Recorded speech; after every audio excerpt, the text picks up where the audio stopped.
Hello అండి, అందరికీ Saraswati information ఛానల్లోకి స్వాగతం. అత్త ఆడిబిడ్డలకు ఎంతో ఉన్నత స్థానం ఇవ్వాలని పెద్దలు చెప్తారు. పురాణాలలో కూడా ఇదే ఉంది. ఆడబిడ్డ అర్ధమొగుడు అని కూడా అంటారు. అందుకే హిందువుల వివాహ తంతులలో అప్పగింతల కార్యక్రమాల్లో భర్త, అత్త, మామల తరువాత ఆడబిడ్డకు అప్పగిస్తారు. కానీ సాక్షాత్తు పరమశివుడి సోదరి అంటే పార్వతీదేవి ఎంత విసుగు చెందిందని శివపురాణాల్లో పేర్కొన్నారు. అసలు శివుడి చెల్లెలెవరు? ఆమె పట్ల పార్వతీదేవి ఎందుకు ఆగ్రహంతో ఉందో తెలుసుకుందాం. కానీ అంతకన్నా ముందైతే మీరు మన ఛానల్ని మొదటిసారిగా చూస్తున్నారా? అయితే వెంటనే ఛానల్ని సబ్స్క్రైబ్ చేసుకోండి. ఆ పక్కనే ఉన్న బెల్ ఐకాన్ని యాక్టివేట్ చేయండి. మీరలా యాక్టివేట్ చేయడం వల్ల నేను పెట్టే ప్రతి ఇన్ఫర్మేషన్ ఉన్న వీడియో మీ దాకా తేగలుగుతాను. దయచేసి అర్థం చేసుకుని ఛానల్ని సబ్స్క్రైబ్ చేసుకోండి.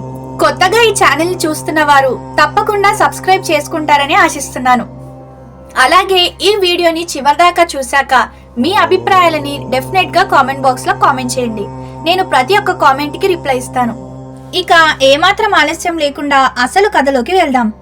లయకారుడు, బోలాశంకరుడు, ఆదియోగి ఇలా రకరకాల పేర్లతో భక్తులు శివనామస్మరణ చేస్తారు.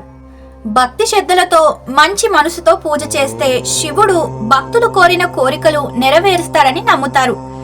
ఇందులో భాగంగానే పురాణాలలో చాలా మంది తపస్సు చేసి శివుని ఆశీర్వాదాలు పొందారు. పరమశివుణ్ణి తలుచుకుని నిత్యం పూజలు చేస్తారు. ఆయన గురించి తలుచుకునేటప్పుడు భార్య పార్వతీదేవి, తల మీద ఉన్న గంగాదేవి, కుమారులు వినాయకుడు, కుమారస్వామి గురించి మాట్లాడుకుంటారు. కానీ ఆయనకి ఒక చెల్లెలుందనే విషయం చాలా తక్కువ మందికే తెలుసు. ఎందుకంటే జనన మరణాలు లేనివాడు పరమశివుడు.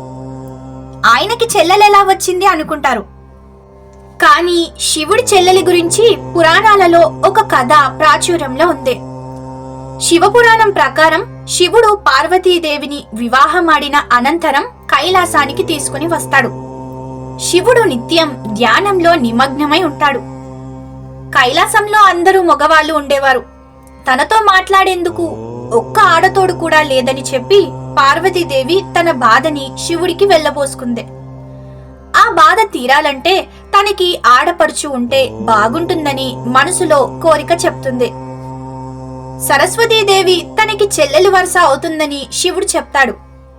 కాని ఆమె ఎన్నో పనులలో ఉంటుంది. తనతో గడిపేందుకు సమయం ఉండదని పార్వతీదేవి అంటుంది. దీంతో శివుడు తన శక్తిని ఉపయోగించి అచ్చం తనలాగే ఉండే ఆశావరి అనే మహిళను సృష్టించి ఆమెను శివుడి సోదరిగా పరిజ్ఞానించాడని పురాణాలు చెప్తున్నాయి. ఆశావరి చూసేందుకు శివుడి మాదిరిగానే పులి చర్మం ధరించి ఉంటుంది. జుట్టు విరబూసుకుని ఉంటుంది. కాస్త చూసేందుకు శివుడిలాగే ఉంటుంది. పార్వతీదేవి సంతోషంగా ఆశావరిని ఇంటికి తీసుకుని వస్తుంది. తనకి చక్కగా స్నానం చేయించి కొత్త దుస్తులు వేసి రెడీ చేస్తుంది. తనకి బాగా ఆకలిగా ఉందని అనడంతో పార్వతీదేవి ఆమె కోసం రుచికరమైన వంటకాలు చేయించి పెట్టింది. కాని ఎంత తిన్నా కూడా ఆశావరిదేవి ఆకలి మాత్రం తీరలేదు. ఆమె ఆకలికి కైలాసంలోని ఆహారం మొత్తం అయిపోయింది. అయినా ఆమె ఆకలి తీరలేదు. దీంతో ఏం చెయ్యాలో తెలియక అయోమయంలో పడిపోయింది పార్వతీదేవి. సమస్య పరిష్కారం కోసం పార్వతీదేవి శివుడి ఆశ్రయం కోరింది. ఆశావరి ప్రవర్తనకి తాను విసిగిపోయానని, ఆమెను భరించడం తన వల్ల కాదని చెప్తుంది. దీంతో శివుడు తన చెల్లెలిని వేరే ప్రాంతానికి పంపించేశాడు. అలా శివుని సోదరి కథ ముగిసింది. ఈ విషయం గురించి చాలా మందికి తెలీదు. ఈ కథను కొత్తగా వింటున్న వారెవ్వరైనా మీరు ఈ కథ విన్నాక మీ అభిప్రాయం ఏంటో అన్నది కామెంట్ బాక్స్ లో తప్పకుండా కామెంట్ చేయండి.